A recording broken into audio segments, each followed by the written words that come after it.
বঙ্গোপসাগর, নাফনদ ও পাহাড়ের সৌন্দর্যে ঘেরা কক্সবাজারের টেকনাফ উপজেলায় এখন বড় আতঙ্কের নাম অপহরণ ও মুক্তিপণ বাণিজ্য। কিছুদিন আগে এখানকার বাসিন্দারা মিয়ানমারের যুদ্ধের কারণে গোলা বারুদের বিস্ফোরণজনিত আতঙ্কে থাকত। এখন এর চেয়ে বড় আতঙ্কের নাম এই অপহরণ, মুক্তিপণ। দিন দিন এই ধরনের ঘটনা বেড়ে চললেও কোনো স্থায়ী সমাধান মিলছে না। দেশের দক্ষিণ সীমান্তে মিয়ানমারের লাগোয়া টেকনাফ উপজেলা। বর্তমানে এখানকার মানুষের দিন কাটছে অপহরণ ও মুক্তিপণ বাণিজ্য এবং মানব পাচারের ভয়ে। গেল এক বছরে টেকনাফের বিভিন্ন এলাকা থেকে অপহরণের শিকার হয়েছেন ১৮৫ জন। আর গেল ৬ মাসে থানায় মামলা হয়েছে প্রায় ৩০-এর অধিক। এখানেই শেষ নয়, ডেইলি সানের অনুসন্ধানে বেরিয়ে এসেছে ভয়ঙ্কর সব তথ্য।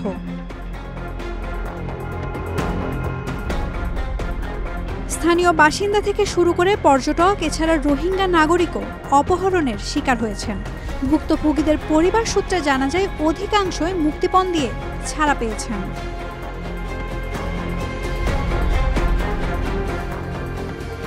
টেকনাফের বাহারছড়া, জাহাজপুরা, লেদা, মুচনি, হিলা, রৈক্ষং, জাদিমুরা ও ওয়াইক্যাং এলাকায় বেশি অপহরণের ঘটনা ঘটছে। গত ৩০ ও ৩১ ডিসেম্বর টেকনাফে অপহৃত হয়েছেন জাদিমুরায় এক বন কর্মকর্তা সহ বন বিভাগের অধীনে কর্মরত ১৯ জন শ্রমিক। এছাড়া আরও অপহৃত হয়েছেন বাহারছড়ায় এক দোকানদার এবং সিএনজি চালক সহ ৮ যাত্রীও। এর মধ্যে র্যাবের অভিযানে বেশ কয়েকজন উদ্ধার হলেও এখনও খোঁজ মেলেনি অনেকের। এ অবস্থায় ঘুরে ফিরে সবার মনে প্রশ্ন, কারা করছে এসব অপকর্ম? ডেইলি সানের অনুসন্ধানে জানা গেছে, মিয়ানমারে কিছু সন্ত্রাসী গোষ্ঠীর সঙ্গে স্থানীয় কিছু ডাকাত মিলে এসব অপহরণ বাণিজ্য করছে নিয়মিত। তাদের প্রধান টার্গেট মুক্তিপণ আদায়।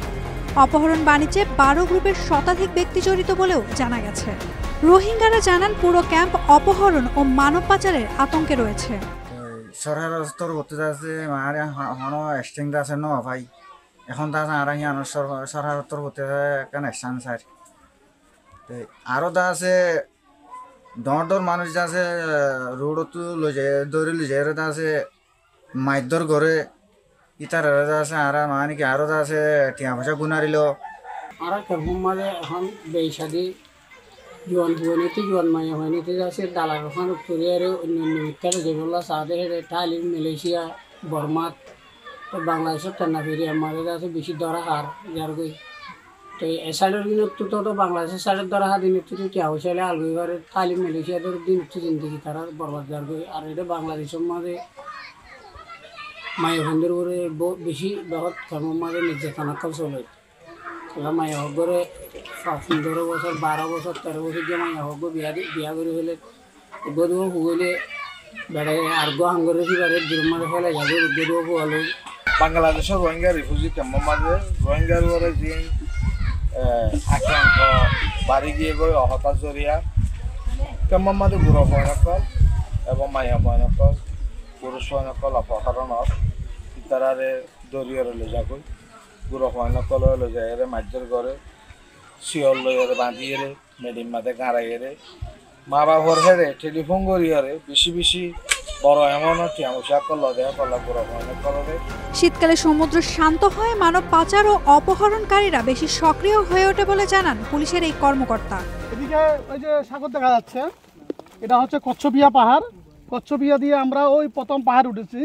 প্রথম পাহাড়ের চূড়া থেকে দ্বিতীয় পাহাড়, তৃতীয় পাহাড়, চতুর্থ, পঞ্চম, এটা আমরা ষষ্ঠ পাহাড়। এই ষষ্ঠ পাহাড়ের পরেও দেখেন এখানে শত শত পাহাড় চতুর্দিকে। আমার এদিকে হাতের বামে ৩৫ কিলোমিটার পাহাড়, এটা দিয়ে কক্সবাজার চলে গেছে। আর এদিকে দেখেন এটা প্রায় ১২ কিলোমিটার, এদিক দিয়ে নীলা চলে গেছে। আর এদিকে হচ্ছে টেকনাফ। চতুর্দিকে পাহাড় আর পাহাড়। বছরের পর বছর পার হলেও পর্যটন নগরী কক্সবাজারে কমেনি অপহরণ ও মানব পাচার। এই সমস্যার মিলছে না কোনো সুরাহা। অপহরণ ও মানব পাচার আতঙ্ক নিয়ে দিন পার করছেন সমুদ্র পাড়ের বাসিন্দারা। নাওমিনা স্টেন, ডেইলি সান।